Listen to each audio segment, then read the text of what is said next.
Bem-vindos ao Observatório da Imprensa. O formato da série A Voz dos Ouvidores, no episódio de hoje, obedece a outro ordenamento. No lugar de um corte no tempo, os dois protagonistas exerceram seus mandatos de forma contínua. Um sucedeu ao outro. Lá se vão mais ou menos 7 anos. Marcelo Beraba começou em abril de 2004 e permaneceu na função até abril de 2007. Mário Magalhães sucedeu ficando até abril de 2008. Os espelhos que usamos das outras vezes eram paralelos, refletiam situações idênticas em circunstâncias diferenciadas. Hoje deveremos acompanhar um processo sequencial, contínuo e com um ingrediente extra. São cariocas, moram no Rio e exerceram seus mandatos numa sucursal longe do fervilhamento e das pressões da redação central. O olho crítico independe do lugar em que se encontra e da distância que o separa do objeto observado. O que importa é a disposição de cumprir a função integralmente, por mais inconfortável que seja. Marcelo Beraba, como é que foi? Você é o 6º ou 7º, mais ou menos, porque o Mário Vitor foi e voltou. Foi e voltou. Mas como é que você se sentiu quando foi escolhido pela direção? Porque ao mesmo tempo é um posto, é uma progressão, é um avanço, ao mesmo tempo um pouco fim de carreira. Não, ele é um ombudsman, então já não... Eu não senti essa parte de fim de carreira. O que eu senti era um peso da responsabilidade muito grande, né? Quando fui convidado, não respondi imediatamente, pedi um tempo para refletir, para pensar um pouco na carreira também e tudo mais. Mas o que me pesou bastante foi a questão de estou preparado para exercer esse tipo de função dentro do jornalismo. Eu tinha vivido anos antes, inclusive, da Folha adotar a função de ombudsman. Eu tinha ido para a Espanha, para o El País, para ver como é que tinha sido a instituição do ombudsman no El País. E tinha voltado com... Que lá chama defensor do eleitor. Do eleitor. E tinha voltado muito impactado, porque o defensor do eleitor, na época, estava completamente isolado da redação, hostilizado pela redação.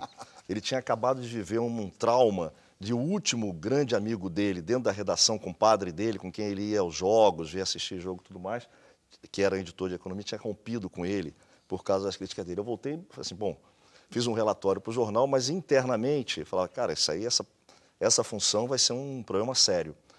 Mas o que pesou de fato na ocasião, quando eu fui convidado, foi isso, eu tenho que me preparar para isso, pedi um tempo, levei um mês, abril, começo em abril, porque a gente ficou um período curto ali, em que eu me pedi ao Otávio um tempo para me preparar, para ler alguma coisa e chegar com...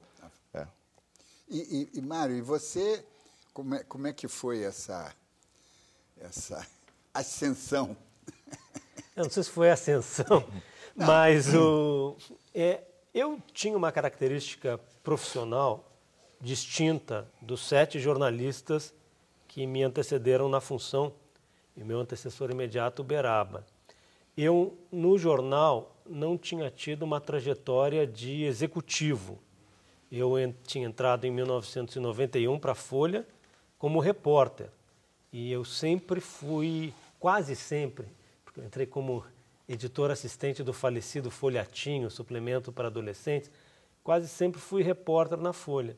E, evidentemente, quando você convida, no caso, fui convidado pelo Otávio Frias Filho e pela Eleonora de Lucena, para exercer a função, eu imagino que houvesse alguma expectativa de um olhar diferente de um repórter sobre reportagem. E é evidente que todo mundo, com a sua formação, as suas idiosincrasias, eu me preocupei muito, né, com esse fazer, quer dizer, com a metodologia da reportagem. Quando eu aceitei também, demorei algum tempo para aceitar, eu tinha uma expectativa de ter muitas coisas para dizer. E logo eu me dei conta de que eu tinha muito para ouvir e para aprender dos leitores. Vocês dois, entre outras coincidências, estudaram na mesma universidade e na mesma escola de jornalismo, né? A ECA, né? ECO. A ECO. Lá da em São UFRJ. Paulo. UFRJ. E vocês trouxeram dos bancos escolares ou universitários algum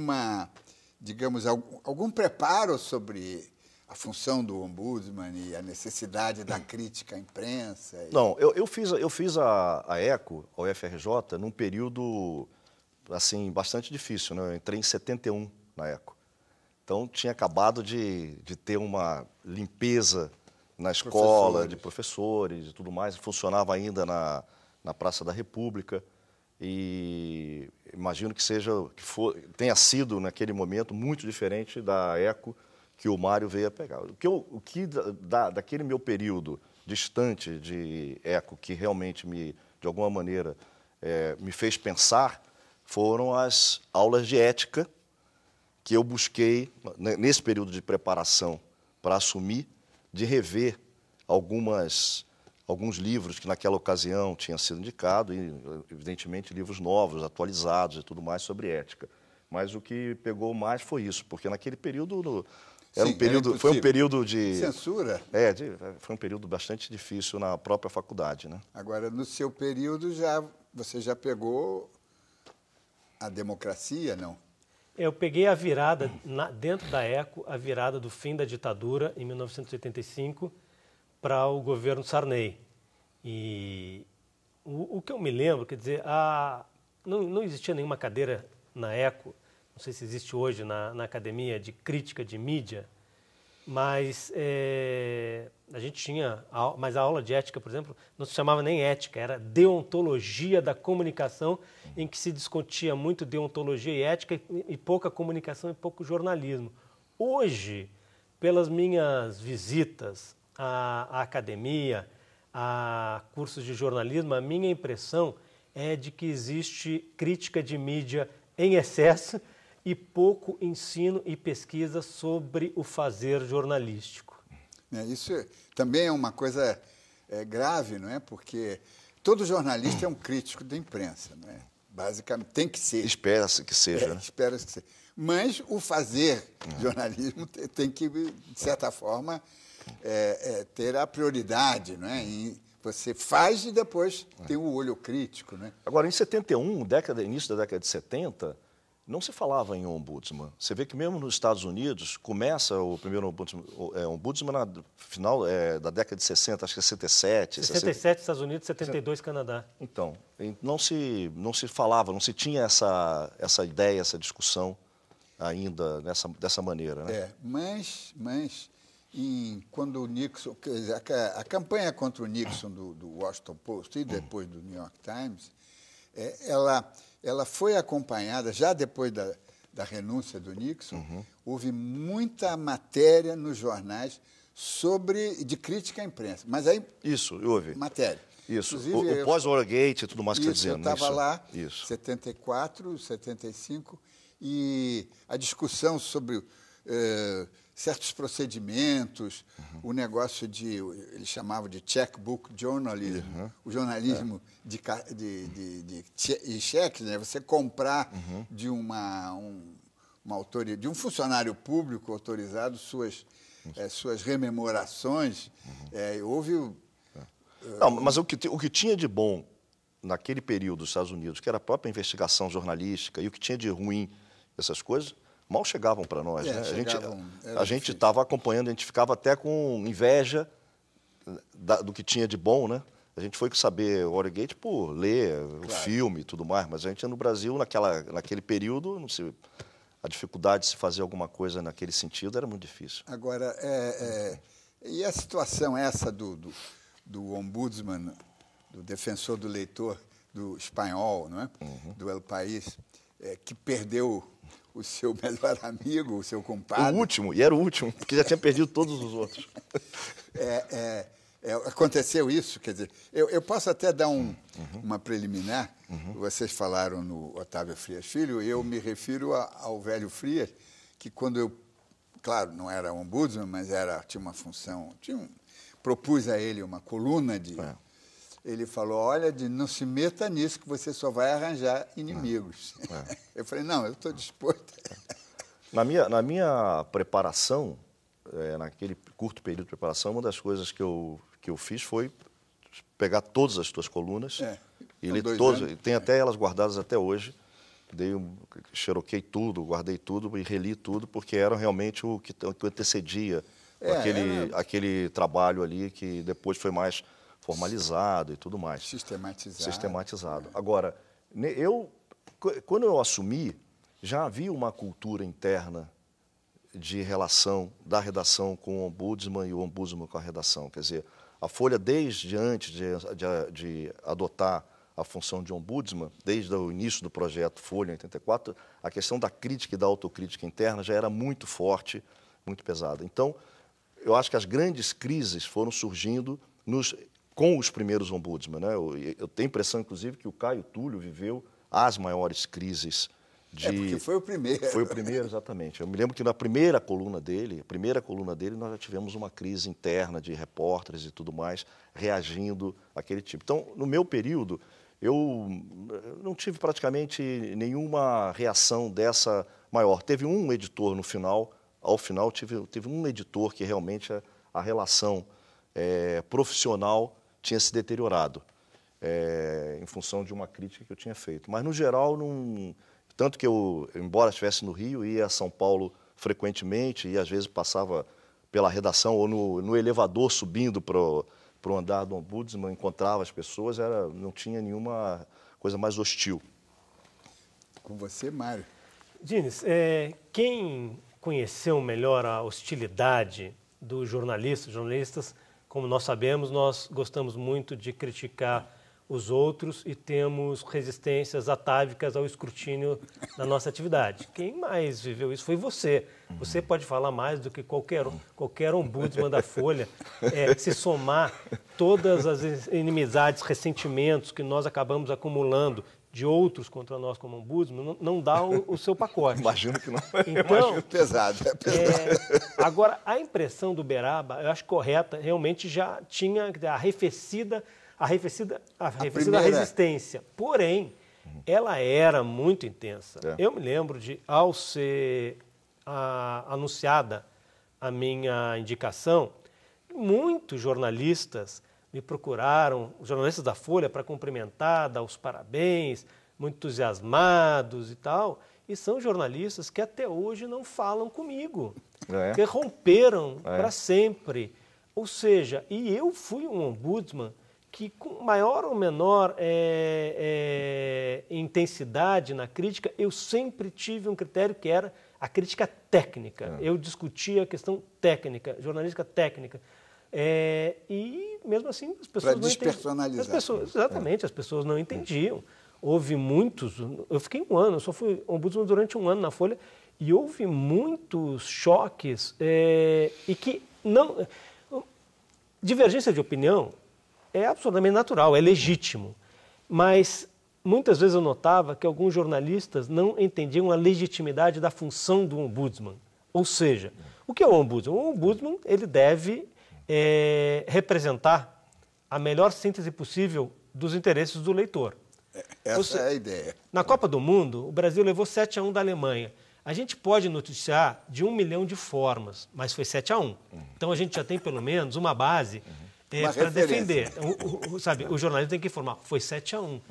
E eu notei isso, mas eu acho que é uma coisa muito própria dos jornalistas, que tende, eu imagino que vá diminuindo cada vez mais, porque, assim como o jornalismo já não detém o virtual monopólio do debate público, o virtual monopólio da crítica de mídia não é mais dos jornalistas ou de ombudsman, defensores dos leitores. Quer dizer, os cidadãos trocaram a fé pelo relato jornalístico pelo ceticismo, o que é bom para a sociedade e para o jornalismo.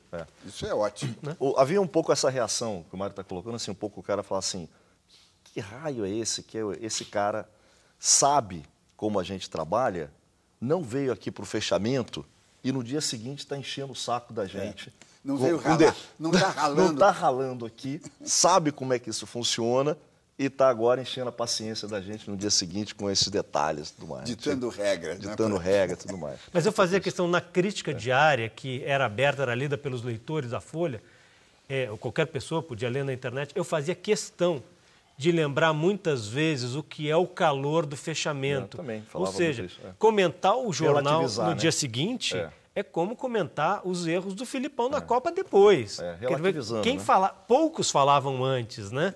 Falar depois, comentar o jornal pronto, é mais fácil do que estar lá na hora de decidir, né? É como se diz, o engenheiro de obra feita. Bom, mas é esse trabalho mesmo, né? Não, mas e o importante é que essa instituição, hoje com 25 anos, não é? Instituição criada pela Folha, ela criou essa noção do ceticismo necessário na sociedade. Quer dizer, deu uma trava no oba-oba. E a crítica de mídia, como você sabe melhor do que todos nós, quer dizer, nós não estamos fazendo uma crítica de uma tela a óleo, de uma obra de arte. Quer dizer, ela é um instrumento para que a próxima produção jornalística possa ser melhor do que a anterior. É esse o papel do crítico de mídia, né? E no caso do Ombudsman, quer dizer, a gente fazia crítica de mídia e também intermediava a relação dos leitores com a redação, né? Agora, Beraba, você no seu artigo de estreia, né, que é um panorama da imprensa naquele momento e um pouco retroagindo também, fazendo um retrospecto, mas você toca num problema daquele momento e que eu tenho a impressão de que ele continua.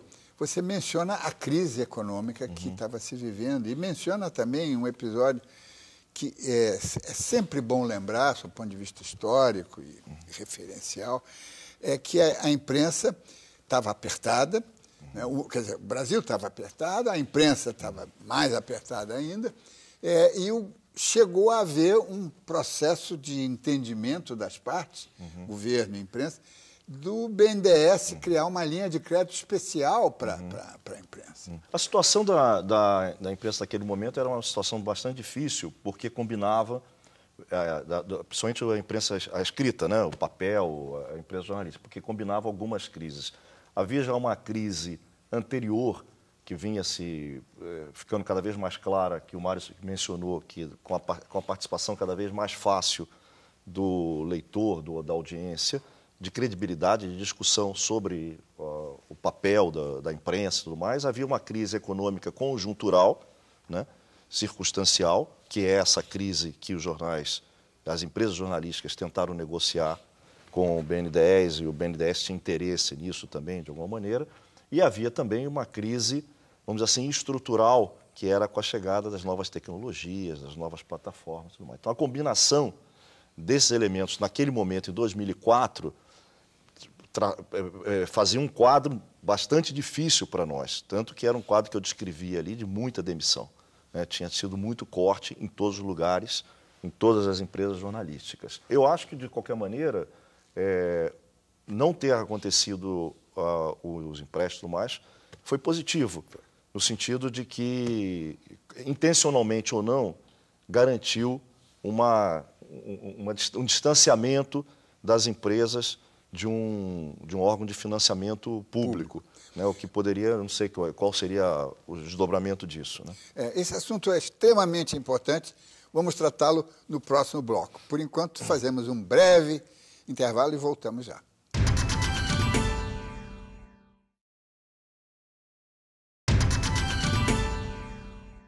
O Observatório da Imprensa está de volta com um programa especial, A Voz dos Ouvidores. Nesta edição, conversamos com os jornalistas Mário Magalhães e Marcelo Beraba. Mário, como é que você vê... Você era mais jovem na ocasião, né? Mas como é que você vê esse episódio? Porque foi um episódio marcante, né, na história das relações governo-imprensa. Né? Minha opinião é de que foi bom para o jornalismo, para a sociedade e para o governo não ter havido pró-mídia. Ou seja, quanto menores as relações econômicas entre o jornalismo e o poder, inclusive o poder público, melhor. Hoje, um dos maiores males do jornalismo brasileiro, diria, não só do Brasil, jornalismo internacional, é que a opinião sufoca a informação. Ou seja, cada vez mais, quer dizer, a gente vai vendo o jornalismo se transformar em propaganda. A gente vê esse processo. Então, eu acho que foi bom não ter havido pró-mídia e acho que muito dos protagonistas dessa discussão, desse debate, eu imagino que hoje também tenham essa impressão. Pelo menos a minha opinião é essa. Foi melhor não ter havido. Porque se hoje já há opinião demais para informação de menos, imagina como seria, né? Exatamente. Agora, por outro lado, a iniciativa, que foi uma iniciativa pessoal do José Dirceu, não é? Ele é um estrategista nato, não é? A preocupação dele, na outra ponta do processo, do outro lado do balcão, a questão da sobrevivência da imprensa é uma questão de interesse nacional. Ele formulou essa tese num Roda Viva, acho que antes de ele assumir a função de chefe da Casa Civil, não é? Essa preocupação também é importante, quer dizer, a imprensa, a sobrevivência de uma imprensa livre é uma questão de interesse nacional. Não, é verdade. Tem que ver como é que você vai criar essas Vai condições, administrar, sem que você domestique, sem que você tutele essa imprensa. Eu me lembro que recentemente, na França, diante da crise de grandes jornais, Le Monde, Libération, etc., o governo francês tomou alguma iniciativa de algum tipo dispor de algum tipo de ou financiamento ou ajuda financeira. Eu não sei como é que foi o desfecho ali. Então, há iniciativa nesse sentido. Agora, o problema nosso é de que maneira isso é utilizado, né? Quer dizer, se é uma ação de governo, é uma ação de Estado.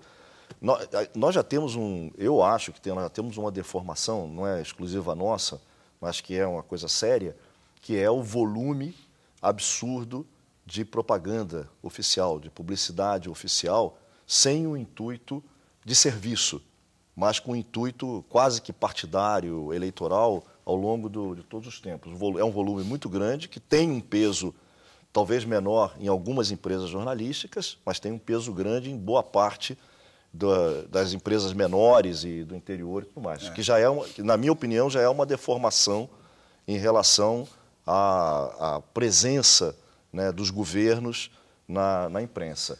O jornalismo francês tem vários deméritos. Um deles é esse, quer dizer, um jornalismo excessivamente de opinião, mas é um jornalismo mais plural, em que os seus grandes jornais têm visões diferentes de mundo. E no Brasil, uma das maiores tragédias do jornalismo brasileiro é a falta de pluralidade. A gente vai para os grandes momentos da história do Brasil no século XX e o jornalismo teve praticamente uma única voz. Eu cito, agosto de 54, suicídio do presidente Getúlio Vargas, março, abril de 64, golpe de Estado, segundo turno da eleição presidencial de 89. O jornalismo brasileiro não foi plural, é um jornalismo de visão única de mundo. Isso eu acho muito ruim. Eu acho que na discussão sobre eventuais intervenções de apoio ao jornalismo e tal, eu não vejo com simpatia isso. Eu falei do pró-mídia, mas eu acho que tem que se considerar isso. O Brasil o Brasil e alguns países da América do Sul, como o Peru, são países em que não existe um patamar mínimo de pluralismo no jornalismo. É impressionante isso. Não, o Peru agora está... Recentemente houve aí uma grita, não é? Que um grupo econômico ia comprar, digamos, o jornal mais tradicional. Comércio, né? E uma reação. Porque senão... Comprou mais de 80% dos exemplares de jornais, de diários impressos no Peru. Pertencem à mesma empresa, ao mesmo conglomerado. Não é que o Mário Vargas Llosa protestou veementemente contra esse cenário, né? de comunicação. Não, e ele, digamos, tem momentos progressistas, não é? Mas ele preferiu sair do jornal onde ele estava para ir para o La República, que era o único jornal que estava com a boca no trombone, né? Não, essa questão do pluralismo é complicada, mas o Le Monde, embora tenha sido criado pelos cofres públicos, é um jornal que consegue manter uma certa democracia interna e procura... não sempre, não consegue porque também é muito difícil. O importante é que a imprensa toda seja plural, porque aí a deficiência de um compensa do outro. Agora, nós temos dificuldades nessa questão. Até o ex-presidente do Supremo, o Joaquim Barbosa, no exterior, numa conferência que ele fez, ele falou: a imprensa brasileira não tem pluralismo. Em Costa Rica, né? Costa Rica, né? Foi uma...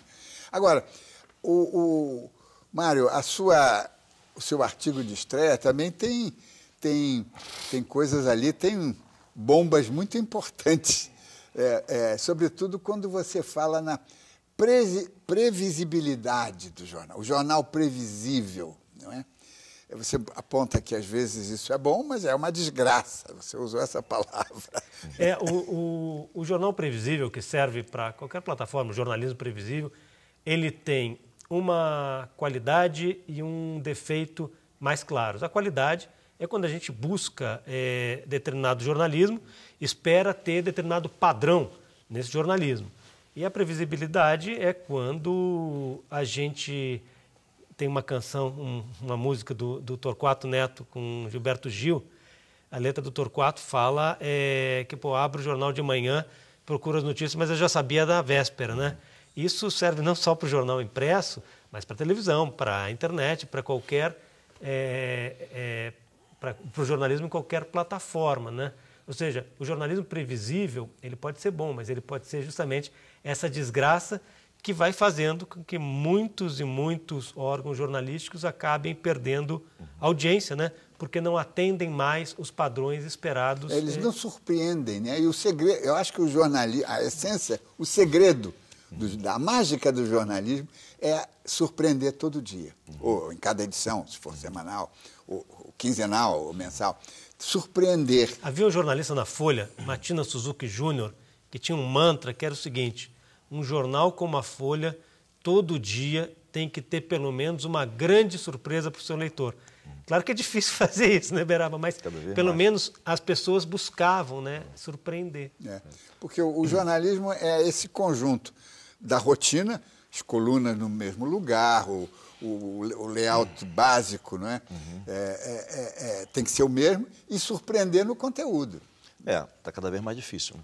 Pois esse é um problema. Por causa do volume de informação que circula 24 horas, né? Agora, me diz uma coisa, isso tem a ver com a experiência de vocês dois, enquanto ombudsman, ouvidores, fora da redação. Você não acha... Eu sou muito favorável, eu acho que a redação é uma coisa preciosa. A redação é rica, né? Oxigênio. É uma coisa de criatividade, em suma. Mas a redação também tem os seus defeitos, não é? E uma delas é que acaba conformando. Você ouve, você está escrevendo um texto e, de repente, alguém falou uma palavra, você, sem querer, absorveu essa palavra e essa palavra já te empurra. Quer dizer, a redação também é antiplural, não é? Porque... E se você está fora, se você está numa sucursal, você tem um distanciamento, você tem o seu vulcão pessoal que te empurra para você surpreender. Certo? Estou certo ou errado? Não, eu tenho o seguinte, há um movimento mundial hoje que tem a ver também com motivos econômicos, né? Cortes nos orçamentos das empresas, de incentivo aos jornalistas trabalharem sozinhos. Eu tenho um blog no UOL hoje, eu trabalho sozinho. E eu sinto uma saudade enorme de redação. Acho a redação um grande espaço, né, para... É uma vivência extraordinária. Acho que o jornalismo do futuro vai ter poucas redações e redações diminutas. Acho isso muito ruim, muito ruim. Acho que aquele espaço de troca de ideias, de informações, é muito útil para a produção jornalística. Eu, da minha experiência, eu sinto uma falta enorme, sabe, escrevendo um livro, sabe, sem ter alguém do lado para perguntar, olha, eu já usei 10 sinônimos, você tem um 11º. Para mim, Me vende mais um. É muito frustrante a distância da redação. Eu acho, viu, Vini, sempre isso desde muito tempo, que jornalismo é conjunto, jornalismo é equipe, jornalismo é grupo, jornalismo é troca e tudo mais. Sempre achei. A ideia do jornalista cowboy, sozinho, que sai solitário, que sai atirando, lobo solitário, que existe, e alguns de nós cultiva esse tipo de coisa. Eu sempre achei isso, quer dizer, a riqueza do jornalismo está no conjunto, né, na troca e tudo mais. Então, eu acho que a redação, eu não sei como é que está hoje a Folha, mas eu me lembro, na época que eu fui secretário de redação, nós tentamos fazer isso de uma maneira bem sistemática e tudo mais, alguns que se ofereceram para trabalhar em casa e tudo mais. E depois de um tempo, esses repórteres foram voltando por se sentirem empobrecidos na produção deles. Mas a crítica bom. No caso... Estando em São Paulo ou estando no Rio, em qualquer lugar, ela é solitária. Ela em São Paulo, quando funciona em São Paulo, é num andar completamente diferente da redação. Você pode passar dias sem encontrar, conforme o horário que você for. E aqui também era completamente, eu acho, era uma coisa solitária mesmo. E não tinha nem como... Era mais fácil trocar ideias, informações com pessoas de fora, no meu caso, do que internamente. Não tinha como chegar para um repórter para ficar trocando ideia, essa coisa, né? A leitura, quer dizer, do jornal, a crítica do jornal, tem esse aspecto solitário, mas tem também a influência, a colaboração dos leitores, né? Assim, porque os leitores têm um olhar que o nosso olhar jornalístico, uma metodologia jornalística, ele é muito útil para identificar uma série de méritos e deméritos. Mas há coisas que a gente não vê e um leitor vê. E um leitor comum vê. Isso havia na crítica, né? Eu acho que todo ombudsman, na crítica, todo ombudsman tem um peso, uma influência, uma colaboração expressiva dos leitores. Quer dizer, é um trabalho solitário e, ao mesmo tempo... É solitário em relação à redação, que eu estou dizendo. Sozinho, convivência, né? De redação, você não tem a convivência de redação, né? Vamos falar sobre o leitor no próximo bloco. Vamos fazer um intervalo e voltamos daqui a pouco.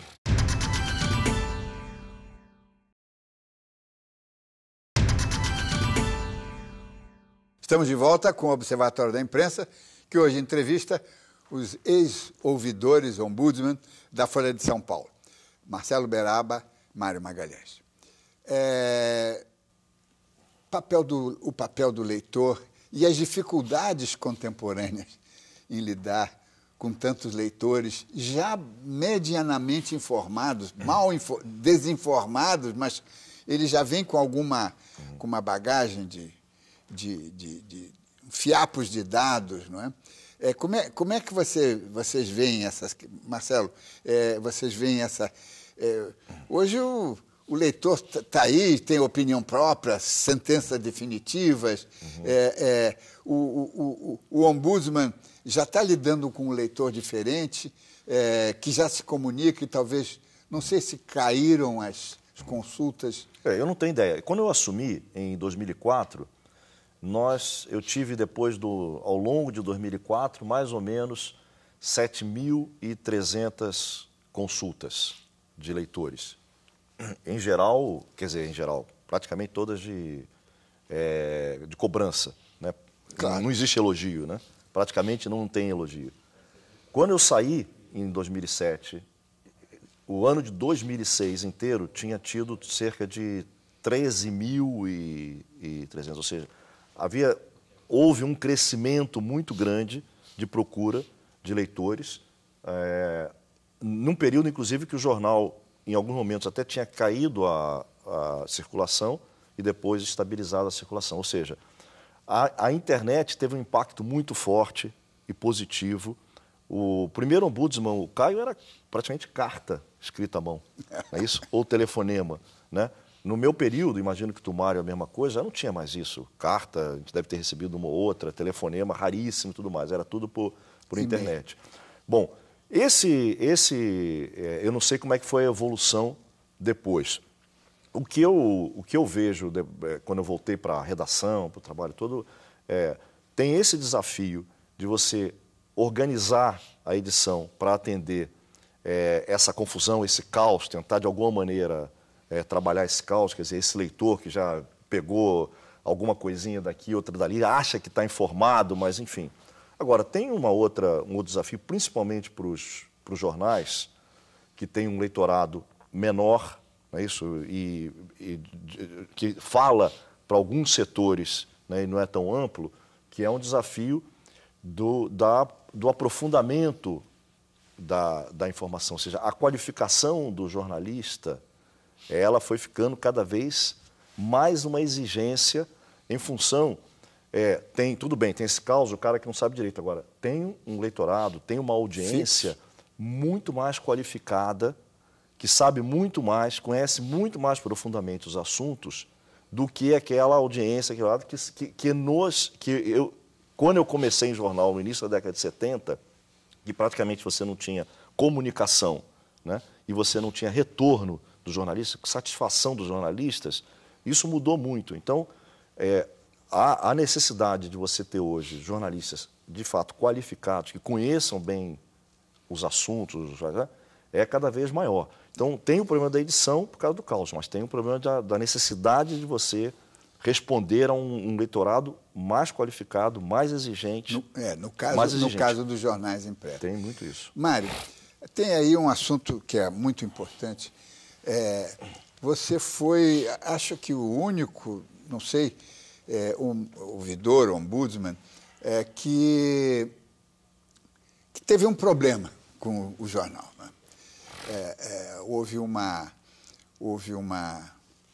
digamos, um contencioso e que te obrigou a apressar o fim do seu mandato ou não renovar o seu mandato, que foi e você contou essa história mais ou menos na sua despedida, que foi o fato da Folha ter mudado, digamos, os procedimentos. Antes, nós mencionamos aqui,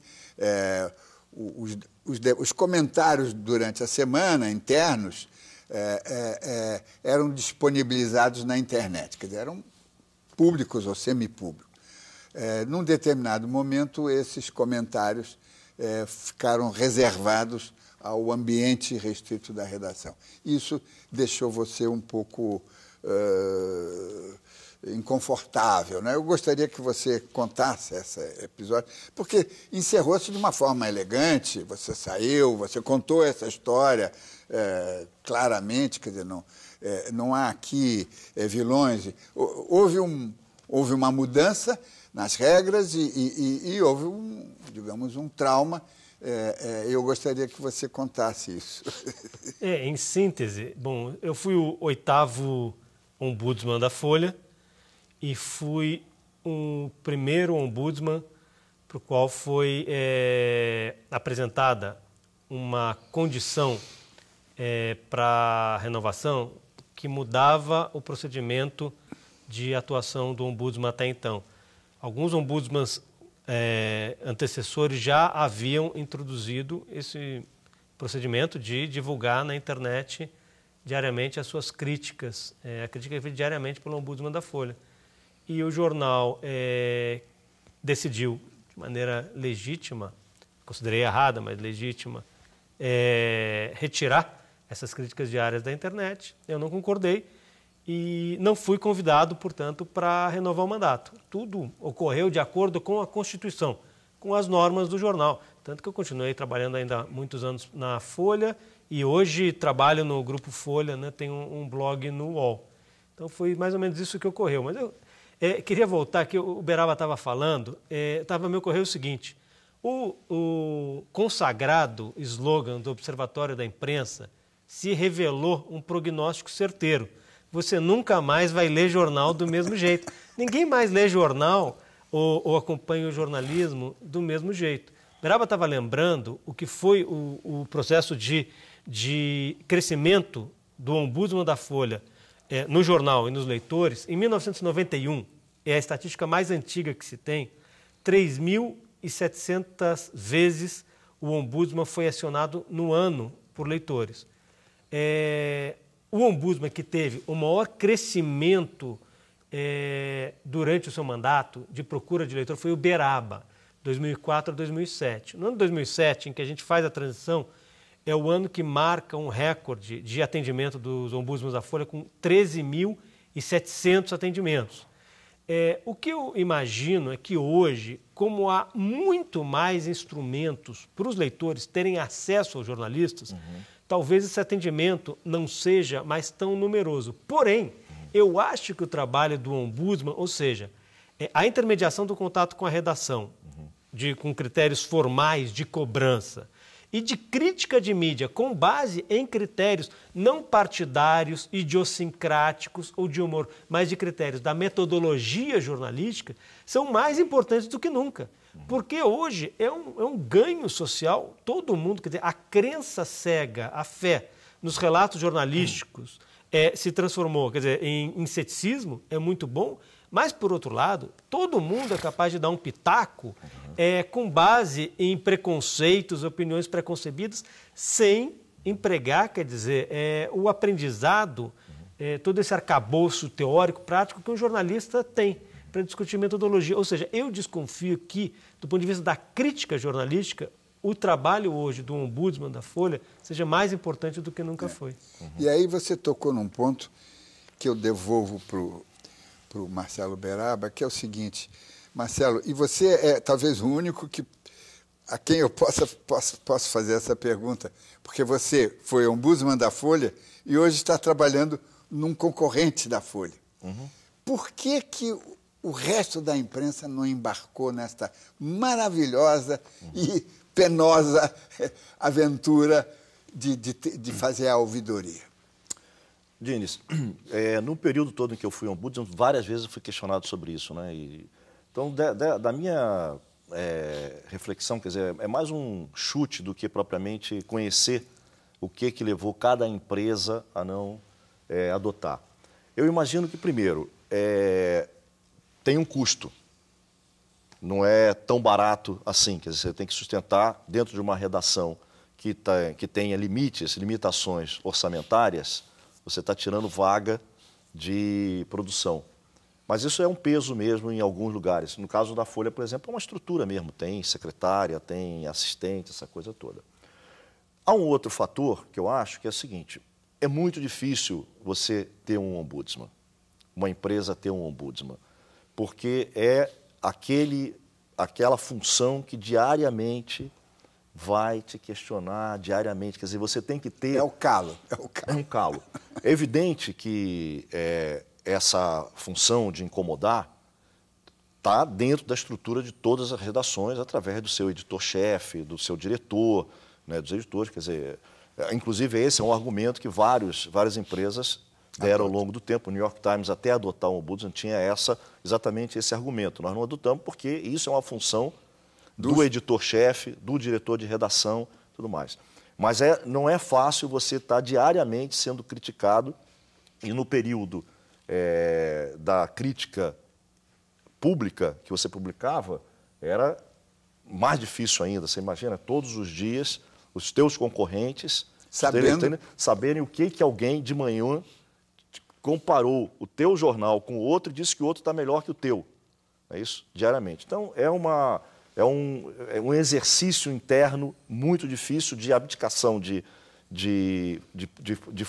poder, não de poder executivo, mas ao mesmo tempo. E eu acho que há um terceiro fator, que nunca foi muito trabalhado e tudo mais, que é possível que nunca tenha sido adotado por outros jornais no Brasil, em função da maneira como foi adotado pela Folha naquele período, naquela década de 1980.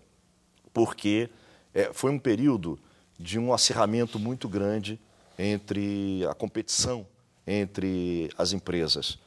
E a Folha tinha um marketing muito forte, muito agressivo. Então, a introdução de todo o projeto Folha foi uma introdução tentando fazer um marco, de fato, no jornalismo brasileiro. Você se recorda, o manual de redação, projeto Folha. Tudo um pacote. Do tal erro. Quando chegou o Ombudsman, teve a mesma força. Então, houve uma reação muito grande das outras empresas jornalísticas, inclusive algumas consideravam desde o início que a adoção do Ombudsman pela Folha era marketing, que o Ombudsman deveria estar no departamento de marketing, ironicamente diziam, né, que deveria estar no departamento de marketing e não como estava ligado à direção de redação. Então, o próprio enfrentamento da época pode explicar. Se você for ver, o povo adotou, em seguida o povo de Fortaleza, o Dia, durante um período, adotou, tentou e não teve condições ou financeiras ou internas e tudo mais. Eu acho que essas são algumas das razões que a gente poderia pensar por que acabou não sendo adotado. Agora, é muito difícil em todos os lugares. Você vê que mesmo na América Latina, são pouquíssimos os jornais que adotaram, alguns adotaram e depois também saíram. E nos Estados Unidos, onde foi mais adotado, alguns jornais também foram parando com a experiência. E hoje acho que ela está restrita praticamente aos Estados Unidos, um pouquinho de Canadá, os países escandinavos, Espanha poucos, é isso? França, eu acho que França, TV francesa tinha ombudsman, enfim, é hoje uma função pouco disseminada ainda no mundo inteiro. Né? Eu acho aí, vou dar o meu pitaco, claro, né? Claro. Eu acho que está aí um dos grandes problemas da imprensa mundial. Né? Ela tem que até criar coisas novas, mas a transparência é indispensável. Agora, eu acho, viu, Diniz, também é o seguinte, que o ombudsman, ele é importantíssimo quando a gente vem falando, mas ele não é a única forma de a gente... Isso desde quando eu assumi, eu colocava isso, sempre coloquei isso em todas as coisas. Não acho que não seja a única maneira de transparência. Quer dizer, você não pode distinguir a imprensa em geral, são melhores os que têm ombudsman, são piores os que não têm ombudsman. Quer dizer, você tem boas experiências com o ombudsman e você tem experiências também de transparência. A evolução vamos dizer assim, das armas de transparência, das iniciativas de transparência dos jornais, vem de bastante tempo em função, na minha opinião, sempre em função de pressão do leitorado, em função de exigência cada vez maior. Então, mesmo sem ombudsman, hoje as empresas têm a obrigação de deixar claro quais são os seus valores, o que elas estão querendo, tudo mais. E tem mecanismos internos também que, de alguma maneira, pressionam por qualidade, por credibilidade, né? De qualquer forma, também, opinião pessoal, eu me permito dizer que o diferencial continua sendo, independe do nome, ouvidor, ombudsman, editor de qualidade, defensor do leitor, qualquer que seja o nome, mas aqui está o diferencial. É a disposição da empresa de dar a cara e de se entregar à sociedade a qual ela serve. Né? Mas isso é pessoal meu. Claro.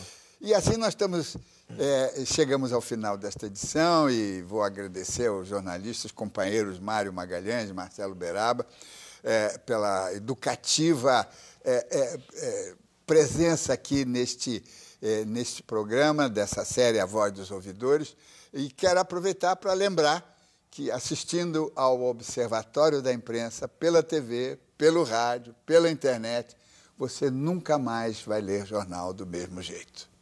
Boa noite.